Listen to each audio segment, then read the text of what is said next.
Friends, welcome back to my YouTube channel Gayatri cooking videos and ಬ್ಲಾಗ್ಸ್ಗೆ ಸ್ವಾಗತ. ಮಕ್ಕಳು ಏನು ಟೀ ಟೀ ಟೀ ಏನು ಸ್ಪೆಷಲ್ ಟೀ? ಏನು ಗ್ಯಾಸ್ ಕಟ್ಟೆ ಇಷ್ಟು ಖರಾಬಾಗಿ ಇಟ್ಕೊಂಡಿದ್ದೀರಲ್ಲ, ವೈ ಯಾಕೆ? ಸಾಕ್ಷಿ, ನೀನೇನು ಮಾಡ್ತಾ ಇದ್ದೀಯಾ? ಚಿಕನ್ ಫ್ರೈ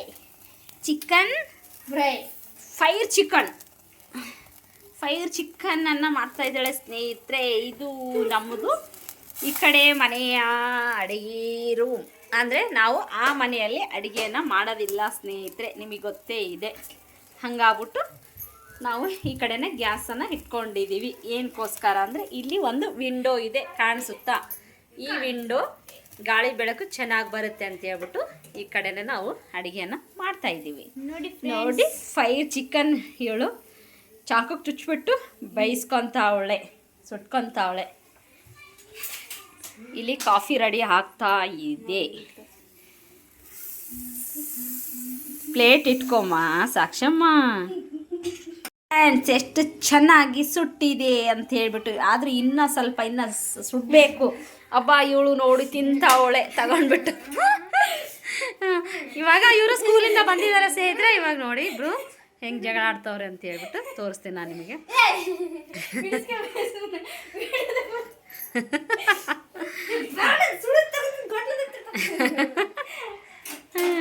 ನಾನು ಇವ್ರ ಜಗಳದಲ್ಲಿ ಭಾಗಿಯಾಗಲಿಕ್ಕೆ ಹೋಗೋದಿಲ್ಲ. ನನಗೇನು ಬೇಕು, ಫಸ್ಟ್ ಟೀ ಬೇಕು, ನಂತರ ಒಂದು ಟ್ಯಾಬ್ಲೆಟ್. ಏನಕ್ಕೆ ಈ ಟ್ಯಾಬ್ಲೆಟ್ ನುಂಗ್ತಾ ಇದೆಯಾ ಅಂದರೆ, ನಿನ್ನೆಯಿಂದ ಸ್ನೇಹಿತರೆ ಜ್ವರ ಬಂದು ನೆಗಡಿ ಕೆಮ್ಮು ಬೇರೆ ಆಗಿದೆ. ಒಂದು ಫಂಕ್ಷನ್ಗೆ ಅಟೆಂಡ್ ಆಗಲಿಲ್ಲ. ಏನಕ್ಕಪ್ಪ ಅಂದರೆ ಕಾರಣಗಳು ಇದ್ದವು. ಒಬ್ಬರು ಅಮ್ಮ ಅವ್ರ ಪಾಪ ನಮ್ಮ ಮನೆ ಹತ್ರ ಬಂದು ನಮಗೆಲ್ಲ ತುಂಬಾ ಅವರು ಪರಿಚಯಸ್ಥರು. ಅವರು ಪಾಪ ಸಡನ್ಲಿಗೆ ನಿನ್ನೆ ವೈಕುಂಠ ಏಕಾದಶಿ ದಿನ ಡೆತ್ ಆದರು ಸ್ನೇಹಿತರೆ. ರಾತ್ರಿ ಒಂದು 8:30ರಿಂದ 9 ಆಗಿತ್ತು ಡೆತ್ ಆದರು. ಎಕ್ಸಾಕ್ಟ್ ಟೈಮ್ ಗೊತ್ತಿಲ್ಲ, ಹಾಗಾಗಿ ನಾನು 8:30ರಿಂದ 9 ಅಂತ ಹೇಳ್ತೀನಿ. ಹಂಗಾಗಿ ಅವ್ರದ್ದು ಇವತ್ತೆಲ್ಲ ಅವ್ರನ್ನ ತಗೊಂಡು ಹೋಗ್ಬಿಟ್ಟು ಎಲ್ಲ ಮಣ್ಣು ಮಾಡಿಬಿಟ್ಟು ಎಲ್ಲ ಮಾಡೋ ತಟ್ಟಿಗೆ ಒಂದು 2:30-3 ಗಂಟೆ ಆಯಿತು. ನಾನು ನಂತರ ಕೆಲಸ ಮುಗಿಸ್ಕೊಂಬಂದು ಅಲ್ಲಿಗೆ ಹೋಗಿ ಅಜ್ಜಿದೆಲ್ಲ ಮುಗಿಸಿದಾದ್ಮೇಲೆ ಮನೆಗೆ ಬಂದು ಸ್ನಾನ ಮಾಡಿ ಆಗಿ ತಿಂಡಿ ಅನ್ನೋಕ್ಕೇನು ಸ್ನೇಹಿತರೆ ಅಲ್ಲೇ 3 ಗಂಟೆ ಆಗ್ಲಿಕ್ಕೆ ಬಂತು. ಇಷ್ಟು ರೈಸ್ ತಿಂದ್ಬಿಟ್ಟು ಮಕ್ಕೊಂಡೆ. ಅದು ಏನಾಗಿದೆ ಅಂದರೆ ತುಂಬ ಚಳಿಯಾಗಿ ನೆಗಡಿ, ಶೀತ, ಕೆಮ್ಮು ಬೇರೆ ಆಗಿ ಜ್ವರ ಬಂದಿದೆ. ನನ್ನ ಮಕ್ಕಳು ಬಂದು ಎಬ್ಸಿದ್ರು. ಏನಕ್ಕಪ್ಪ ಅಂದರೆ ಇವತ್ತು ನಾವು ಬುಧವಾರ ಎಲ್ಲ ಹಂಗಾಗ್ಬಿಟ್ಟು ನಾನ್ ವೆಜ್ ಮಾಡ್ತೀವಿ. ಸಂಡೇ ದಿನ ನಾವು ನಾನ್ ವೆಜ್ ಮಾಡಲ್ಲ. ಹಾಗಾಗಿ ಅವ್ರ ಅಪ್ಪಾಜಿಗೆ ಹೇಳಿದರು ನಾನ್ ವೆಜ್ ತಾಂಬಪ್ಪಾಜಿ, ಚಿಕನ್ ಆಗಲಿ ಮಟನ್ ಆಗಲಿ ಅಂತ ಹೇಳ್ಬಿಟ್ಟು. ಹಂಗಾಗಿ ಅವ್ರ ಅಪ್ಪಾಜಿ ತಂದಿದ್ರು. ಈಗ ಅದನ್ನೇ ಅವರು ಈವ್ನಿಂಗು ಸ್ನ್ಯಾಕ್ಸಿಗೆ ಅಂತ ಹೇಳ್ಬಿಟ್ಟು ಫೈರ್ ಚಿಕನ್ನು ಮಾಡ್ಕೊಂಡು ತಿಂತಾವ್ರೆ. ನಾನು ಬೈದೆ, ಅದೆಲ್ಲ ಚುಚ್ಕೊಂಡು ತಿನ್ನಬೇಡ, ಒಂದು ಜಾರಿಟ್ಟು ಮಾಡ್ಕೊಂಡು ತಿನ್ನಿರಿ ಅಂತ ಹೇಳ್ಬಿಟ್ಟು ಅವರು ಮಾಡ್ತಾವ್ರೆ ಸ್ನೇಹಿತರೆ. ವರ್ಷದ ಕೊನೆಯ ದಿನವಾದಂಥ ಡಿಸೆಂಬರ್ 31 ಇವತ್ತು ಲಾಗ್ ಮಾಡ್ತಕ್ಕಂಥ ಉದ್ದೇಶನೂ ಈ 2025ನೇ ಇಸ್ವಿಯಲ್ಲಿ ನಾವು ಸಿಹಿಯಾಗಿ ಕಹಿ ಘಟನೆಗಳನ್ನು ನಿಮ್ಮ ಜೊತೆ ನಾನು ಮೆಲುಕು ಹಾಕೋಣ ಅಂತ ಹೇಳ್ಬಿಟ್ಟು ನಾನು ಈ ಲಾಗನ್ನು ಮಾಡ್ತಾಯಿದ್ದೀನಿ ಸ್ನೇಹಿತರೆ. ಏನು ನನ್ನ ಜೀವನದಲ್ಲಿ 2025 ಸಿಹಿ ಘಟನೆಗಳು ಹಾಗೆ ಕಹಿ ಘಟನೆಗಳು ಅಂತ ಅಂದರೆ, ಸಿಹಿ ಘಟನೆಗಳನ್ನು ಫಸ್ಟ್ ಹೇಳ್ಬೇಕಾ, ಕಹಿ ಘಟನೆಗಳನ್ನು ಫಸ್ಟ್ ಹೇಳ್ಬೇಕಾ? ಇವಾಗ ನನಗೆ ಫ್ರೆಂಡ್ಸ್ 2025ನೇ ಇಸ್ವಿಯ ವರ್ಷದ ಕೊನೆಯ ದಿನವಾಗಿರ್ತಕ್ಕಂಥ ಡಿಸೆಂಬರ್ 31 ಅಂದರೆ ಡಿಸೆಂಬರ್ 31 ಇವತ್ತು ಕೊನೆಯ ದಿನ ಸ್ನೇಹಿತರೆ 2025ನೇ ಇಸ್ವಿಯ. ನಾವು ಈ ದಿನ, ಈ ಟೈಮು, ಈ ಕ್ಷಣ ಮತ್ತೆ ನಾವು ಬೇಕಂದ್ರೂ ಮತ್ತೆ ನಮಗೆ ಮರುಕಳಿಸೋದಿಲ್ಲ.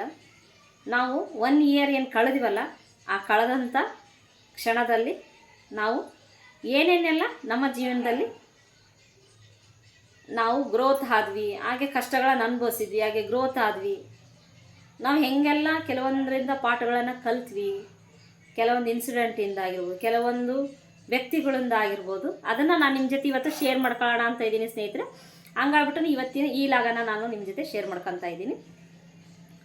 ಹೌದು ಸ್ನೇಹಿತರೆ, ನಾನು ಫಸ್ಟ್ 2025 ಫಸ್ಟ್ ಜನವರಿ ಸ್ಟಾರ್ಟ್ ಆಯ್ತಲ್ಲ ಸ್ನೇಹಿತರೆ, ನನ್ನ ಬಂದುಬಿಟ್ಟು ಅವಾಗಿದ್ದಿದ್ದು ಕನಸು ಏನಪ್ಪ ಅಂದರೆ ನನ್ನ ಮಗಳದು 10th ಮುಗಿಯುತ್ತೆ. ಇನ್ನೇನು ಅವಳಿಗೆ ಮುಂದಕ್ಕೆ ಯಾವ ಕೋರ್ಸು ಫಸ್ಟ್ ಇಯರ್ಗೆ ಹಚ್ಬೇಕು ಅನ್ನೋ ಗೊಂದಲದಲ್ಲಿ ನಾನು ಫಸ್ಟು ಮಕ್ಕಳ ಎಜುಕೇಷನ್ ಬಗ್ಗೆ ನಾನು ಮಾತಾಡ್ಬಿಡ್ತೀನಿ. ಅದಾದಮೇಲೆ ನೋಡೋಣ ಬಿಡು, ಆಕಿದು ರಿಸಲ್ಟ್ ಬರಲಿ, ರಿಸಲ್ಟ್ ಬಂದಮೇಲೆ ನಾವು ಕಾಲೇಜಿಂದು ಡಿಸ್ಕಸ್ ಮಾಡೋಣ. ಮತ್ತು ಅವಳು ಏನು ತಗೊತಾಳೋ ಏನಿಲ್ಲೋ, ಯಾವ ಸಬ್ಜೆಕ್ಟನ್ನು ಆಯ್ಕೆ ಮಾಡ್ಕೊತಾಳೋ, ಯಾವ ಕೋರ್ಸನ್ನು ಆಯ್ಕೆ ಮಾಡ್ಕೊತಾಳೋ ಅನ್ನೋ ಗೊಂದಲದಲ್ಲಿ ನಾನಿದ್ದೆ. ಆಯಿತು, ನಾವು ಅಂದ್ಕೊಂಡಂಗೆ ನಮಗೆ ಎಕ್ಸಾಮು ಬರೆದ್ಲು, ರಿಸಲ್ಟು ಬಂತು ಸ್ನೇಹಿತರೆ. ಅವಳದು ಆಲ್ಮೋಸ್ಟ್ ಅವಳಿಗೆ ಎಕ್ಸಾಮ್ ಟೈಮಲ್ಲಿ ಅಂದರೆ ಒಂದು ತಿಂಗಳು ಮುಂಚೆ ಭಾಳ ಆರಾಮಿದ್ದಿಲ್ಲ, ಹಂಗಾಗ್ಬಿಟ್ಟು ಅವಳದು ಏನೈತಿ 76 ಆಯಿತು ಅವಳ ಪರ್ಸೆಂಟೇಜು. ನಾವು ಅದಕ್ಕೂ ಖುಷಿ ಪಡ್ತೀವಿ. 76 ಅಂದರೆ ಏನು ಕಡಿಮೆ ಅಲ್ಲ, ನಮ್ಮ ಲೆಕ್ಕಕ್ಕೆ ಕಡಿಮೆ ಅಲ್ಲ ಸ್ನೇಹಿತರೆ. 80 90 ಇದಾಗಿರೋದು ಇರ್ತತಿ ಗಾಯತ್ರಿ ಅಂತೇಳಿ ನೀವು ಅನ್ಬೋದು. ರಾಘು ನಮ್ಮ ಲೆಕ್ಕಕ್ಕೆ ನನ್ನ ಮಗಳು ಉತ್ತಮವಾಗಿ ಮಾರ್ಕ್ಸನ್ನು ತೆಗೆದ್ಲು. ಅದಾದಮೇಲೆ ಯಾವ ಕೋರ್ಸನ್ನು ಆಯ್ಕೆ ಮಾಡ್ಕೋಬೇಕು, ಅವಳು ಏಮಿದ್ದಿದ್ದು, ಅವಳು ಗುರಿ ಇದ್ದಿದ್ದು ಸೈನ್ಸ್ ಮಾಡಬೇಕು. ಸೈನ್ಸಲ್ಲಿ ಯಾವುದನ್ನು ನಾನು ಆಯ್ಕೆ ಮಾಡಿ PCMBನ PCMCನ ಫೈನಲಿ ಎಲ್ಲ ನಾನು ಲೆಕ್ಚರರ್ಸ್ ಇದ್ದಾರೆ, ನಮಗೆ ಗೊತ್ತಿದ್ದಂಥ ಲೆಕ್ಚರರ್ಸು. ನಾನು ಏನು ಮಾಡ್ತೀನಿ ಕೆಲಸಗಳು ಅಂತ ನಿಮ್ಗೆ ಆಲ್ರೆಡಿ ಗೊತ್ತೇ ಇದೆ. ನಾನು ಯಾವುದನ್ನು ಮುಚ್ಚಿಡೋ ಅಂಥ ವ್ಯಕ್ತಿ ಕೂಡ ನಾನಲ್ಲ. ಏನಪ್ಪ ಅಂದರೆ ನಾನು ಕುಕ್ ಮಾಡೋ ವಿಷಯ ನಿಮಗೆ ಗೊತ್ತೇ ಇದೆ ಆಲ್ರೆಡಿ. ಹೌದು, ನಾನು ಲೆಕ್ಚರ್ ಮನೇಲಿ ಕುಕ್ ಮಾಡೋದ್ರಿಂದ ನನಗೆ ಲೆಕ್ಚರ್ಗಳ ಸಜೆಷನ್ ಸಿಕ್ತು. ಗಾಯತ್ರಿ PCMB ಮಾಡಿಸಿಬಿಡು, PCMC ಆದರೆ ಮತ್ತು ಕಂಪ್ಯೂಟರ್ ಸೈನ್ಸ್ ಮಾಡಬೇಕು, PCMB ಮಾಡಿದರೆ ಬಯಾಲಜಿ ಮಾಡಿದರೆ ಅವಳು ಅದರಲ್ಲಿ ಕೋರ್ಸ್ಗಳಿದ್ದಾವೆ, ಯಾವ ಬೇಕಾದರೂ ಆಯ್ಕೆ ಮಾಡ್ಕೋಬೋದು ಅಂತ ಹೇಳಿದರು. ನನ್ನ ಮಗಳಿಗೆ ಆಸೆ ಇದ್ದಿದ್ದು ಕೂಡ PCMB ಮಾಡ್ಬೇಕಂತಲೇ ಆಸೆ ಇದ್ದಿದ್ದು. ಅದೇ ಪ್ರಕಾರ ಅವಳದು ಫೈನಲಿ ರಿಸಲ್ಟ್ ಬಂತು. ಕಾಲೇಜಿಗೆ ಗೌರ್ಮೆಂಟ್ ಕಾಲೇಜ್ ಹಾಕ್ಬೇಕಾ, ಪ್ರೈವೇಟ್ ಕಾಲೇಜ್ ಹಾಕ್ಬೇಕಾ, ಗೌರ್ಮೆಂಟ್ ಕಾಲೇಜ್ ಹಾಕೋ, ಪ್ರೈವೇಟ್ ಕಾಲೇಜ್ ಹಾಕ್ಬೇಕಾ ಅಂತೇಳಿ ನಾವು ವಿಚಾರವನ್ನು ಮಾಡ್ತಾಯಿದ್ವಿ. ಅದು ಏನಪ್ಪ ಅಂದರೆ ಮತ್ತೆ ವಿಚಾರ ಮಾಡಿಬಿಟ್ಟು ನಮ್ಮ ಮನೆಯಲ್ಲಿ ನಮ್ಮ ಮನೆಯವರು ನಾವು ಹಾಗೆ ನನ್ನ ಮಗಳೆಲ್ಲ ಕೂತ್ಕೊಂಡು ಮಾತಾಡಿಬಿಟ್ಟು ಏನಂತ ನಾವು ವಿಷಯ ಚರ್ಚೆ ಮಾಡಿ ಗೌರ್ಮೆಂಟ್ ಕಾಲೇಜಿಗೆ ಹಾಕ್ಬಿಡ್ರಮ್ಮ, ನಾನು 2 ವರ್ಷ ಗೌರ್ಮೆಂಟ್ ಕಾಲೇಜಿಗೆ ನಾನು ಹೋಗ್ತೀನಿ ಅಂತ ಹೇಳ್ಬಿಟ್ಟು ಗೌರ್ಮೆಂಟ್ ಕಾಲೇಜಿಗೆ ಅವಳನ್ನ ನಾವು ಅಡ್ಮಿಷನ್ ಮಾಡಿಸಿದ್ವಿ. ಏನಕ್ಕಪ್ಪ ಗೌರ್ಮೆಂಟ್ ಕಾಲೇಜು ಅಂದರೆ 2 ವರ್ಷ ಅವಳು ಗೌರ್ಮೆಂಟ್ ಕಾಲೇಜಲ್ಲಿ ಓದಿ ಅವರಿಗೆ ಅವಳೊಂದು ಸ್ಕೋರ್ ಅನ್ನೋದು ಮಾಡಿದ್ಲು ಅಂದರೆ ನಾಳೆ ಅವಳಿಗೆ ಮುಂದಕ್ಕೇನು ಅಮೌಂಟ್ ನಾವು ಕಟ್ಟಿ ಓದಿಸ್ಲೇಬೇಕಾಗ್ತದೆ ಸ್ನೇಹಿತರೆ. ಆವಾಗ ಯಾವುದು ಆಯ್ಕೆ ಮಾಡ್ಕೊತಾಳೋ ಅದ್ರ ಮೇಲೆ ಡಿಪೆಂಡ್ ಆಗಿರ್ತದೆ. ಆವಾಗ ನಾನು ಅಮೌಂಟ್ ಕೊಟ್ಟು ನೀವು ಓದಿಸೋದ್ರಿ, ಇವಾಗ ಅದೇ 2 ವರ್ಷ ನೀವು ಅಮೌಂಟ್ ಸೇವ್ ಮಾಡ್ಕೊಳ್ರಮ್ಮ ಅಂತ ಹೇಳ್ಬಿಟ್ಟು ಅವಳು ಗೌರ್ಮೆಂಟ್ ಕಾಲೇಜಿಗೆ ಅಡ್ಮಿಷನ್ ಆಯಿತು. ಅವಳು PCMB ತಗೊಂಡು ಗೌರ್ಮೆಂಟ್ ಕಾಲೇಜಿಗೆ ಅಡ್ಮಿಷನ್ ಆಯಿತು. ಅವಳು ಆ ಕಾಲೇಜಿಗೆ ರನ್ನಿಂಗಲ್ಲಿ ಹೋಗ್ತಾ ಇದ್ದಾಳೆ. ಇನ್ನು ಎಕ್ಸಾಮು ಇನ್ನು ಬರ್ದಿಲ್ಲ ಸ್ನೇಹಿತರೆ, ಎಕ್ಸಾಮು ಆಯಿತು ಸ್ನೇಹಿತರೆ. ನೆಕ್ಸ್ಟ್ ಏನಪ್ಪ ಅಂದರೆ ನನ್ನ ಮಗಂದು ಏನಪ್ಪ ಅಂದರೆ ಇವಳೇ ನೋಡಿ ಸ್ನೇಹಿತರೆ, ನನ್ನ ಮಗಳು ನೀವು ನೋಡಿದ್ದೀರಾ. ಈಗ ಅಲ್ಲಿ ತರಲೆ ಜಾಸ್ತಿ ಮಾಡೋದನ್ನು ನೋಡಿದ್ರಿ ನೀವು. ಇವಳೇ ಗೌರ್ಮೆಂಟ್ ಕಾಲೇಜನ್ನು ಆಯ್ಕೆ ಮಾಡ್ಕೊಂಡಿದ್ದು. ನನ್ನ ಮುತ್ತಿನಂತ ನನ್ನ ಮಕ್ಕಳಂತಲೇ ಹೇಳ್ಬೋದು. ಅವ್ರಲ್ಲಿದ್ದ ನನ್ನ ಎಲ್ಲದಕ್ಕೂ ಸಕ್ಸಸ್ಸಿಗೆ ಕಾರಣ ಅಂದರೆ ನನ್ನ ಮಕ್ಕಳು ಹಾಗೆ ನಮ್ಮ ಮನೆಯವರು ನನಗೆಲ್ಲದಕ್ಕೂ ಸಪೋರ್ಟಿಂಗ್ ಆಗಿದ್ದಾರೆ ಅಂತ ಹೇಳ್ಬೋದು. ಇಷ್ಟು ಫ್ರ್ಯಾಂಕಾಗಿ ನಾನು ಯೂಟ್ಯೂಬ್ ಚಾನಲ್ ಮಾಡಿದೆ, ಇಷ್ಟು ಫ್ರಾಂಕಾಗಿ ಅಂತ ಅಂದರೆ ನೀವು ಇದಕ್ಕೆ ಲೆಕ್ಕ ಹಾಕಿ, ಯಾರು ಫೇಸ್ ಟು ಫೇಸ್ ಬಂದು ಯೂಟ್ಯೂಬ್ ಚಾನಲ್ ಮಾಡಲಿಕ್ಕೆ ರೆಡಿ ಆಗ್ತಾರೆ ಹೇಳಿ, ತಯಾರಾಗ್ತಾರೆ ಹೇಳಿ? ಅದಕ್ಕೆಲ್ಲ ಕಾರಣ ನನ್ನ ಗಂಡ ಹಾಗೆ ನನ್ನ ಮಕ್ಕಳು ಅಂತಲೇ ನಾನು ಹೇಳ್ಬೋದು. ಹೆಮ್ಮೆಯಿಂದ ಹೇಳ್ತೀನಿ ಸ್ನೇಹಿತರೆ, ನನ್ನ ಗಂಡ ನನ್ನ ಮಕ್ಕಳು. ಏನಾಯ್ತು ಅಂದರೆ ಫೈನಲಿ ಅವಳು ಕಾಲೇಜಿಗೆ ಆಯಿತು, ಎಲ್ಲ ಮುಗೀತು, ಅವಳದು ಅಡ್ಮಿಷನ್ ಆಯಿತು, ಕಾಲೇಜಿಗೆ ಹೋಗ್ತಾ ಇದ್ಲು. ಇನ್ನೇನು ಅವಳು 2ನೇ ಅವಳು ಬಂದು ಸಾಕ್ಷಿ, ಅವಳು 9th ಸ್ಟ್ಯಾಂಡರ್ಡ್ ಓದ್ತಾ ಇದ್ದಾಳೆ. ಅವಳದು ಏನು ಕಿರಿಕಿಲ್ಲ, ಅವಳು ಕೂಡ ಗೌರ್ಮೆಂಟಿಗೆ ಹಾಕಿದ್ದೀವಿ ನಾವು. ನೆಕ್ಸ್ಟ್ ಇವನದು 5th ಸ್ಟ್ಯಾಂಡರ್ಡ್ ಈಗ ಸ್ನೇಹಿತರೆ, ಅವನದು ನವೋದಯ ಕೋಚಿಂಗನ್ನು ಹಾಕಬೇಕು ಅಂತ ಹೇಳ್ಬಿಟ್ಟು ನವೋದಯ ಕೋಚಿಂಗನ್ನು ನಾವು ಆಯ್ಕೆ ಮಾಡ್ಕೊಂಡ್ವಿ. ಯಾಕೆ ನವೋದಯ ಕೋಚಿಂಗ್ ಆಯ್ಕೆ ಮಾಡ್ಕೊಂಡ್ವಿ ಅಂದರೆ ನವೋದಯಕ್ಕೆ ಸೆಲೆಕ್ಟ್ ಅವನಾದಂದರೆ ನೆಕ್ಸ್ಟ್ ಏನೈತಲ್ಲ ಅವನು ಅದರಲ್ಲೇ ಗ್ರೋತ್ ಆಗ್ಬಿಡ್ತಾನ, ಅವನು ಅದರಲ್ಲೇ ಎಜುಕೇಷನ್ ಕಂಟಿನ್ಯೂ ಮಾಡಿದ್ರೆ ಚೆನ್ನಾಗು. ಬಡವ್ರ ಮಕ್ಕಳು ಬಡವರು ರೀತಿ ಒಳಗೆ ಬದುಕಬೇಕು ಸ್ನೇಹಿತರೆ. ಇದ್ದಂಥ ದಿಮಾಕು ದೌಲತ್ತಲ್ಲಿ ಎಲ್ಲ ಫೆಸಿಲಿಟೀಸ್ ಕೊಟ್ಟಿವಿ ಅಂದರೆ ಅವ್ರಿಗೆ ಏನಾಗ್ಬಿಡ್ತದೆ, ಒಂಥರ ಐಫೈ ಲೆಕ್ಕಕ್ಕೆ ಮಕ್ಕಳು ಬಂದುಬಿಡ್ತಾರೆ. ಅವರಿಗೆ ಯಾವ್ದ್ರ ಬೆಲೆನೂ ಗೊತ್ತಾಗಲ್ಲ. ಹಂಗಾಗಿ ನಾನು ತಕ್ಕ ಮಟ್ಟಿಗೆ ನಮ್ದು ಏನಿದೆ ಅಲ್ಲ ಅದ್ರ ರೀತಿ ಒಳಗೆ ನಾವು ಅವರಿಗೆಲ್ಲ ನಾನು ಕಲಿಸಿದ್ದೀನಿ. ಬಿಟ್ಟರೆ ಹೌದು ಬರ್ಡೇ ಬಂತ ಬರ್ಡೇ ಡ್ರೆಸ್ಸು ಹೌದು ಅವ್ರು ಏನು ಕೊಡಿಸ್ತೀವಿ, ಬಟ್ ದಿನ ಒಂದಕ್ಕೂ ಅವ್ರು ಏನು ಕೇಳಿದ್ರು ನಾವು ಅದನ್ನು ಕುಲಂಕುಷವಾಗಿ ತಿಳ್ಕೊಂಡು ಇದು ಕೊಡಿಸ್ಬೇಕಂದ್ರೆ ಅಷ್ಟೇ ಮಾತ್ರ ಅದು ಕೊಡ್ಸೋದು ಸ್ನೇಹಿತರೆ. ಇಲ್ಲಾಂದರೆ ನಾವೇನನ್ನು ಅಷ್ಟು ಅವರಿಗೆ ಅಷ್ಟು ಮಿತಿ ಮೀರಲಿಕ್ಕೆ ನಾವು ಬಿಟ್ಟಿಲ್ಲ ಇನ್ನೂ ತನ ಆದರೂ ಕೂಡ. ಬಟ್ ನಮ್ಮ ಮನೆಯವರಾದರೂ ಕೂಡ ಸಾಫ್ಟ್ ಕಾರ್ನರ್ ಇರೋದು ನಾನೇ ಸ್ವಲ್ಪ ರಫ್ ಅಂತಲೇ ಹೇಳ್ಬೋದು. ಹೌದು ಸ್ನೇಹಿತರೆ, ಅವನದು ನವೋದಯ ಕೋಚಿಂಗ್ ಹಾಕಿದ್ವಿ. ಅವನದು ಎಕ್ಸಾಮು ಮೊನ್ನೆ ಮುಗೀತು.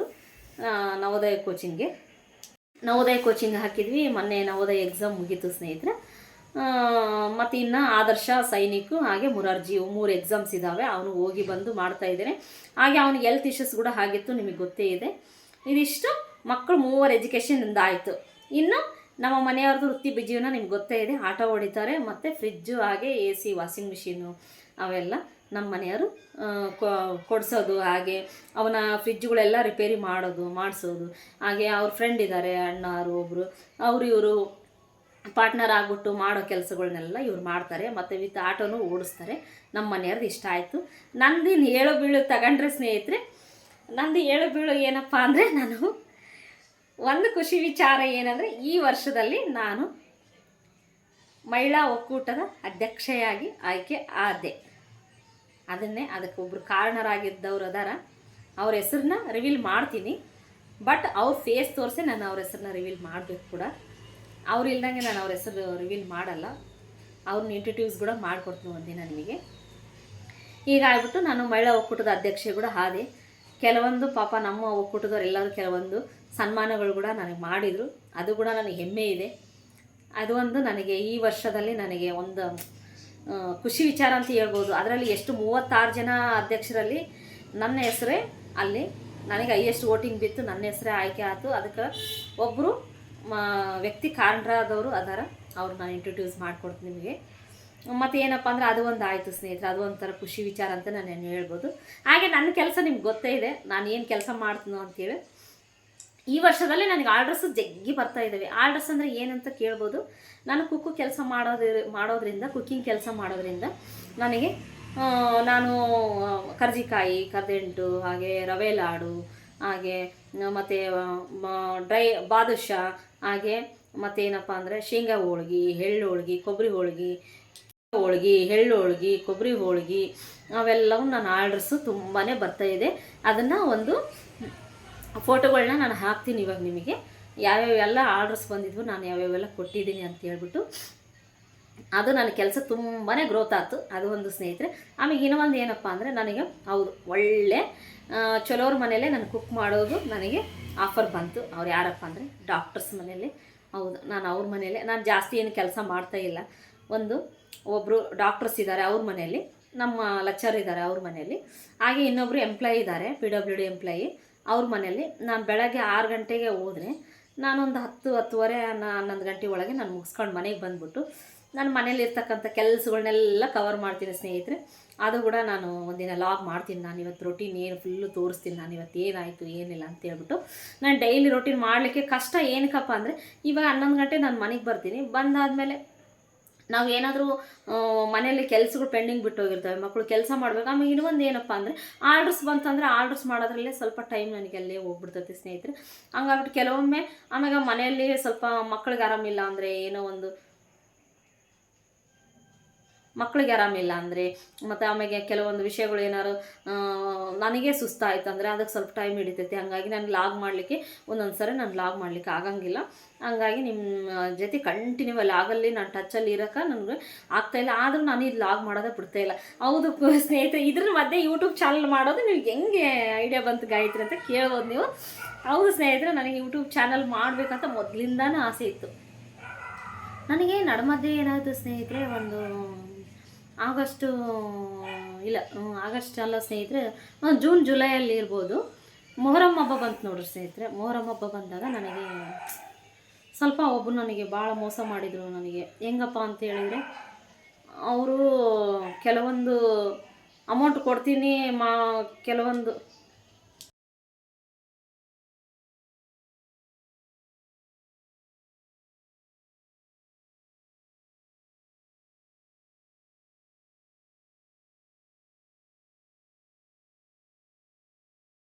ಯೂಟ್ಯೂಬ್ ಚಾನಲ್ ಯಾಕೆ ಮಾಡಬೇಕು ಅಂತಂದೇಳಿ ನಿನಗೆ ಥಾಟ್ಸ್ ಬಂತು ಅಂತ ಕೇಳ್ಬೋದು. ಹೌದು, ನನಗೀಗ 2 ವರ್ಷದಿಂದ ನಾನು ಯೂಟ್ಯೂಬ್ ಚಾನಲ್ನ ಈಗ ವರ್ಷದ ಹಿಂದೆ ನಾನು ಯೂಟ್ಯೂಬ್ ಚಾನಲ್ನ ಕ್ರಿಯೇಟ್ ಮಾಡಿಬಿಟ್ಟು ಅದನ್ನು ಹಂಗೆ ಇಟ್ಟಿದ್ದೆ ಸ್ನೇಹಿತರೆ. ಲಾಗ್ಸ್ ಬಿಟ್ಟಿದ್ದಿಲ್ಲ, ಶಾರ್ಟ್ ವೀಡಿಯೋಸ್ ಅಷ್ಟೇ, ಒಂದು 5-6 ಶಾರ್ಟ್ ವೀಡಿಯೋಸ್ ಅಷ್ಟೇ ಬಿಟ್ಟಿದ್ದೆ. ನನಗೇನಂದರೆ ಮೊದಲಿಂದ ಅಷ್ಟೇ, ನಾನು ಯಾವುದ್ರಲ್ಲಾಗಲಿ ತೋಡಿಸ್ಕೋಬೇಕು, ಖಾಲಿ ಇರಬಾರ್ದು. ನಾನು ಟೈಲರಿಂಗ್ ಮಾಡ್ತೀನಿ, ಕುಕ್ಕಿಂಗ್ ಕೆಲಸ ಮಾಡ್ತೀನಿ, ಆರ್ಡರ್ಸ್ ಬಂದರೆ ಆರ್ಡರ್ಸ್ ಮಾಡ್ತೀನಿ. ಅದ್ರ ನಡುವೆ ನನಗೆ ಗೊತ್ತಿದ್ದವ್ರು ಏನಾದರೆ ಹಿಂಗೆ ಜಾಸ್ತಿ ಗಾಯತ್ರಿ ಹಿಂಗೆ ಒಂದು ಸಣ್ಣ ಪುಟ್ಟ ಫಂಕ್ಷನ್ಗಳಿದ್ರೆ ಅಲ್ಲಿಗೆ ನನಗೆ ಗೊತ್ತಿದ್ದವ್ರದ ಅವ್ರನ್ನ ಕರ್ಕೊಂಡು ನಾನು ಹೋಗಿ ಅಡುಗೆ ಮಾಡಿಬಿಟ್ಟು ಬರ್ತೀನಿ. ನನಗೆ ಕುಕ್ಕಿಂಗ್ ಅಂದರೆ ಭಾಳ ಪ್ರೀತಿ, ಭಾಳ ಇಷ್ಟ ನನಗೆ ಆ ಕೆಲಸ ಬಂದು. ಹಂಗಾಗ್ಬಿಟ್ಟು ಕೆಲವು ಮೊನ್ನೆ ಒಂದು ನಡುನಡಕ್ಕೆ ಕೆಲಸಗಳು ನನಗೆ ಕಮ್ಮಿ ಆದವು ಅಂದರೆ ನನ್ನ ಮೈಂಡ್ ಖಾಲಿ ಇರಬಾರ್ದು, ನನ್ನ ಮೈಂಡಿಗೆ ಒಂದು ಕೆಲಸ ಕೊಡಬೇಕು ಅಂತ ಹೇಳ್ಬಿಟ್ಟು ನಾನು ಏನು ಯೂಟ್ಯೂಬ್ ಲಾಗ್ನ ಫಸ್ಟ್ ಮಾಡಿದ್ದು ಮೊಹರಂ ಮಾರ್ಲಿ ಸ್ನೇಹಿತರೆ. ನಾನು ಮೊಹರಂ ಹಬ್ಬದಿಂದ ನಾನು ಲಾಗ್ ಮಾಡೋದನ್ನು ಸ್ಟಾರ್ಟ್ ಮಾಡ್ಕೊಂಡೆ. ಮೊಹರಂ ಮಾರ್ಲಿಯನ್ನು ಫಸ್ಟ್ ವಿಡಿಯೋ ಅಪ್ಲೋಡ್ ಮಾಡಿದ್ದೀನಿ. ನೀವು ನನ್ನ ಚಾನಲ್ನ ಸಬ್ಸ್ಕ್ರೈಬ್ ಮಾಡ್ಕೊಂಬಿಟ್ಟು ಅದು ವಿಡಿಯೋ ಏನೈತಲ್ಲ ಸ್ನೇಹಿತರೆ ನೋಡಿಬಿಟ್ಟು ಲೈಕ್ ಮಾಡಿ, ಕಾಮೆಂಟ್ಸ್ ಹಾಕಿ, ಹೇಗೆ ನನ್ನ ಚಾನಲ್ನ ಸಬ್ಸ್ಕ್ರೈಬ್ ಮಾಡ್ಕೊಳ್ಳಿ ಅಂತ ನಾನು ಕೇಳ್ಕೊಳ್ತೀನಿ. ಹೌದು, ಯೂಟ್ಯೂಬ್ ಚಾನಲ್ನ ನಾನು ಕ್ರಿಯೇಟ್ ಮಾಡ್ಕೊಂಬಿಟ್ಟು ಇವಾಗ ನನ್ನ ವ್ಲಾಗ್ಸು ಓಡ್ತಾ ಇದೆ. ನನಗೆ ಫಸ್ಟ್ ಸಬ್ಸ್ಕ್ರೈಬರ್ ಇದ್ದಿದ್ದು ನಾನು ಎಲ್ಲರೂ ಕಾಡಿ ಬೇಡಿ ಮಾಡ್ಕೊಂಡಿದ್ದು ಒಂದು 40-50 ಬಿಟ್ಟರೆ ಸ್ನೇಹಿತರೆ, ನಾನು 40-50 ಮಂದಿನ ಮಾಡೋತೊಟ್ಟಿಗೆ ನನಗೆ ಅವ್ರನ್ನ ಕಾಡಿ ಬೇಡಿ ಪ್ಲೀಸ್ ನಾನು ಯೂಟ್ಯೂಬ್ ಚಾನಲ್ ಇದೆ ಸಬ್ಸ್ಕ್ರೈಬ್ ಮಾಡಿ ಮಾಡಿ ಮಾಡಿ ಮಾಡಿ ಅಂತ ಕೇಳ್ಕೊಂಡೆ. ಅದಾದಮೇಲೆ ನನಗೆ ಏನು ಯೂಟ್ಯೂಬ್ ಚಾನಲ್ ಐತಿ, ಹಂಗೈತಿ ಹಿಂಗೈತಿ ಅಂತ ಹೇಳ್ತಾಳೆ, ಏನು ಬಿಲ್ಡಪ್ ಕೊಡ್ತಾಳೋ, ಏನು ವೀಡಿಯೋಸ್ ಹಾಕ್ತಾಳೋ ಏನಿಲ್ಲ, ಕ್ಲಾರಿಟಿ ಇರೋಂಗಿಲ್ಲ. ಅಂದರೆ ಕ್ಲಿಯರಿಟಿ ಅಂದರೆ ಕ್ಯಾಮ್ರಾ ಸ್ನೇಹಿತರೆ, ಕ್ಯಾಮ್ರಾ ಅದು ನಂದು ಚೆನ್ನಾಗಿದ್ದಿಲ್ಲ. ಹಂಗಾಗ್ಬಿಟ್ಟು ಕ್ಲಿಯರಿಟಿ ಇರೋಂಗಿಲ್ಲ ಅಂಥೇಳಿ ನೀವು ಅನ್ಬೋದೇನೋ ಅಂತಂದು ಹೇಳ್ಕೊಂಡು ನಾನೇನು ಮಾಡಿದೆ, ಹೌದಪ್ಪ ನೀವು ಸಬ್ಸ್ಕ್ರೈಬ್ ಮಾಡಿರಿ ಅಂತ ಕೇಳ್ಕೊಳ್ಳೋದನ್ನೇ ಬಿಟ್ಬಿಟ್ಟೆ. ನಾನು ಬಿಟ್ಬಿಟ್ಟು ಸಬ್ಸ್ಕ್ರೈಬ್ ಮಾಡಿರಿ ಅಂತ ಕೇಳ್ಕೊಳ್ಳೋದನ್ನೇ ನಾನು ಬಿಟ್ಟೆ. ಅದಾದ ನಂತರ ಬಿಟ್ಟೆ ಅಂದ್ರೂ ಪಾಪ ಕೆಲವೊಬ್ರಿಗೆ ನಾನು ಕೇಳ್ತಿದ್ದೆ, ನನಗೆ ಫ್ರೆಂಡ್ಸ್ ಗ್ರೂಪಲ್ಲಿ ನೀವು ಮಾಡಿಸ್ರಿ ಅದರಲ್ಲಿ ಕೆಲವು ಫ್ರೆಂಡ್ಸ್ ಎಲ್ಲ ಮಾಡಿದರು ನನಗೆ. ಆಮೇಲೆ ಮಾಡಿಸಿದ್ರು ಸಹಿತ ಹಾಗೆ ನಮ್ಮ ರಿಲೇಷನ್ಸ್ ಇರ್ಬೋದು, ಅವರು ಕೂಡ ಮಾಡಿಸಿದ್ರು. ಹಾಗಾಗಿ ಅಮ್ಮಮ್ಮ ಅಂದರೆ ಒಂದು 60-70 ನನ್ನದು ರಿಲೇಟಿವ್ಸ್ ಆಗಲಿ ನನ್ನ ಫ್ರೆಂಡ್ಸ್ ಆಗಲಿ ಮಾಡಿರ್ಬೋದು. ಇವಾಗ ನನಗೆ ಅಂದರೆ ಒಂದು ಖುಷಿ ವಿಚಾರ ಏನಂದರೆ 360 ಮೇಲೆ ಸಬ್ಸ್ಕ್ರೈಬರ್ ಆಗಿದ್ದಾರೆ. ಅಂದರೆ ಅವರು ನನ್ನ ವೀಡಿಯೋಸನ್ನು ನೋಡಿಬಿಟ್ಟು ಅವ್ರು ನನಗೆ ಸಬ್ಸ್ಕ್ರೈಬನ್ನು ಮಾಡಿಬಿಟ್ಟು ಲೈಕ್ ಮಾಡಿಬಿಟ್ಟು ನನಗೆ ವೀಡಿಯೋಸ್ಗಳನ್ನ ಶೇರ್ ಮಾಡ್ತಾಯಿದ್ದಾರೆ. ಹಂಗಾಗ್ಬಿಟ್ಟು 360 ಸಬ್ಸ್ಕ್ರೈಬರ್ ಅಂದರೆ ನನಗೆ ಖುಷಿ ವಿಚಾರನೇ ಅಂತ ನಾನು ಹೇಳ್ಬೋದು ಸ್ನೇಹಿತರೆ. ಕಂಗ್ರ್ಯಾಚುಲೇಷನ್ಸ್ ಅಮ್ಮ. ಹಂಗಾಗ್ಬಿಟ್ಟು ನನ್ನ ಮಗ ನೋಡಿ ಕಂಗ್ರ್ಯಾಚುಲೇಷನ್ ಹೇಳ್ತಾವನ್ನ. ಹಿಂಗಾಗ್ಬಿಟ್ಟು ನನ್ನ ಯೂಟ್ಯೂಬ್ ಚಾನಲ್ ಜರ್ನಿ ಸ್ಟಾರ್ಟ್ ಆಯಿತು, ಮುಂದುವರಿತಾನೇ ಇದೆ ನನ್ನ ಯೂಟ್ಯೂಬ್ ಚಾನಲ್ ಜರ್ನಿ. ಮೊನ್ನೆ ನನ್ನ ಮಗನ ಹೆಲ್ತ್ ಇಶ್ಯೂಸ್ ಕಾರಣದಿಂದಾಗಿ ಒಂದು 15 ದಿನ, ನಾನು 20 ದಿನ ಆಗಕ್ಕೆ ಬಂತು ವೀಡಿಯೋಗಳನ್ನ ಅಪ್ಲೋಡ್ ಮಾಡಿದ್ದಿಲ್ಲ. ಇವಾಗ ಮೊನ್ನೆಯಿಂದ ಸ್ಟಾರ್ಟ್ ಮಾಡ್ಕೊಂಡಿದ್ದೀನಿ. ಇವತ್ತಿನ ವಿಡಿಯೋ ಮಾಡಿದ ಉದ್ದೇಶ ಅದಾಯಿತು, ಯೂಟ್ಯೂಬ್ ಚಾನಲ್ ಗ್ರೋತ್ ಆಯಿತು. ನಮ್ಮ ಮನೆಯವ್ರದ್ದು ಹೇಳಿದೆ, ನನ್ನ ಮಕ್ಕಳದ್ದು ಎಜುಕೇಷನ್ದು ಹೇಳಿದೆ ಸ್ನೇಹಿತರೆ, ನನ್ನ ಕುಕ್ಕಿಂಗ್ದು ಎಲ್ಲ ಹೇಳಿದೆ. ನನಗೆ ಆರ್ಡರ್ಸ್ ಏನು ಬರ್ತಿದ್ವಲ್ಲ, ಯಾರೆಲ್ಲ ಆರ್ಡರ್ಸ್ ಕೊಡಬೇಕು ಅಂತ ಹೇಳಿದ್ರೆ ನನಗೆ ನನ್ನ ನಂಬರ್ ಇದೆ, ಇನ್ಸ್ಟಾಗ್ರಾಮಲ್ಲಿ ನಂದು ನಂಬರ್ ಇದೆ, ID ಇದೆ ನಂದು. ಬೇಕಂದರೆ ಕಮೆಂಟ್ಸ್ ಮಾಡಿ ಫ್ರೆಂಡ್ಸ್, ನನ್ನ ನಂಬರ್ನ ನಾನು ಶೇರ್ ಮಾಡ್ತೀನಿ. ಯಾರಿಗಾದ್ರೂ ಆರ್ಡರ್ಸ್ ಬೇಕಾಯಿದ್ರು, ಶೇಂಗಾ ಹೋಳ್ಗೆ, ಎಳ್ಳು ಹೋಳ್ಗೆ, ಕೊಬ್ಬರಿ ಹೋಳ್ಗೆ, ಹಾಗೆ ಕರ್ಜಿಕಾಯಿ, ರವೆ ಲಾಡು, ಏನು ಬೇಕಾದರೂ ಕರ್ದೆಂಟು, ಏನು ಬೇಕಾದರೂ ನಿಮಗೆ ಐಟಮ್ಸ್ಗಳನ್ನ ನನಗೆ ಕಮೆಂಟ್ಸ್ ಹಾಕಿ ಸ್ನೇಹಿತರೆ, ನಾನು ಅದ್ರ ಮುಖಾಂತರ ನಿಮಗೆ ನಂಬರ್ನ ಶೇರ್ ಮಾಡ್ತೀನಿ. ನಾನು ಆರ್ಡರ್ಸನ್ನು ತಲುಪಿಸೋ ವ್ಯವಸ್ಥೆ ಮಾಡ್ತೀನಿ. ಇದಿಷ್ಟು ಆಯ್ತು, ಇದ್ರ ಬಗ್ಗೆ ಎಲ್ಲ ಹೇಳಿದೆ ಸ್ನೇಹಿತರೆ. ಇವಾಗ ನೆಕ್ಸ್ಟ್ ಏನಪ್ಪ ಅಂದರೆ, ಈ ಇಯರಲ್ಲಿ ನೀನು ಏನು ಸೇವ್ ಮಾಡಿದೆ, ಏನು ಖರ್ಚು ಮಾಡಿದೆ, ಮೇನ್ ಬಡ್ಜೆಟ್ ಪಾಯಿಂಟಿಗೆ ಬರಬೇಕು. ಮೇನ್ ಬಡ್ಜೆಟ್ ಪಾಯಿಂಟಿಗೆ ಹೆಂಗೆ ಬರಬೇಕು ಅಂದರೆ, ಇಲ್ಲಿ ನಾನು ನಿಮಗೆ ಹೇಳ್ಬೇಕಂದ್ರೆ, ಈ ವರ್ಷದಲ್ಲಿ ನಾನು ಏನು ಸೇವ್ ಮಾಡಿದೆ, ಏನಕ್ಕೆ ಇನ್ವೆಸ್ಟ್ ಮಾಡಿದೆ, ಏನು ಸೇವ್ ಮಾಡಿದೆ, ಏನು ಪರ್ಚೇಸ್ ಮಾಡಿದೆ ಅನ್ನೋದನ್ನು ನಿಮಗೆ ತಿಳಿಸ್ಕೊಡ್ಬೇಕು. ಹೌದು ಸ್ನೇಹಿತರೆ, ಫೈನಾನ್ಷಿಯಲಿ ಅಂತ ಅಂದರೆ ನನ್ನ ಮಗನಿಗೆ ಒಂದು 60,000-70,000 ಸಾವಿರ ನಿಮ್ಗೆ ಗೊತ್ತೇ ಇದೆ.